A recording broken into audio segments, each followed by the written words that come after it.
Rajahmundry rural మండలం Namavaram B block లో మానవీయ ఐక్య సేవ వృద్ధాశ్రమాన్ని మిత్రుడు తానేటి శ్రీనివాస్ నెలకొల్పి నిరాదరణకు గురైన వృద్ధులను ఆదరించి హక్కున చేర్చుకోవడం అభినందనీయమని బ్లూ ఆర్మీ సంస్థ నిర్వాహకుడు నేతల నాని అన్నారు.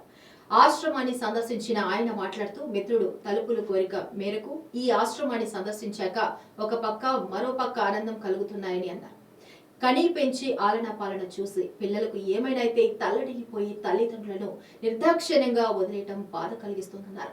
ఇలాంటి వారందరినీ ఆదరించి వారికి 2 పూటల భోజనం పెట్టి వారికి ఆరోగ్య సమస్యలు వస్తే వైద్యం చేయించడం సామాన్య విషయం కాదన్నారు. ఇందుకు శ్రీనివాస్ ని అభినందిస్తున్నానని ఆయన చెప్పారు. అందరికీ నమస్తే. ఈరోజు తూర్పుగోదావరి జిల్లా రాజమండ్రి రూరల్ నామవరం అనేటువంటి గ్రామంలో ఉన్నాను.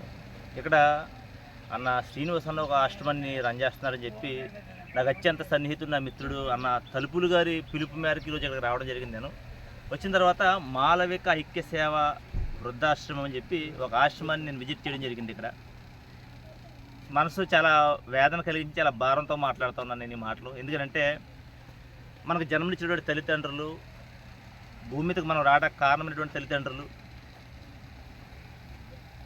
వాళ్ళు మనల్ని ఎంత ప్రేమగా పెంచుంటారో చిన్నప్పుడు. మనకి ఏదైనా చిన్న అనారోగ్యం వచ్చి ఉంటే వాళ్ళు ఎంతగా తలడిల్లిపోయి ఉంటారు. ఇవాళ అలాంటి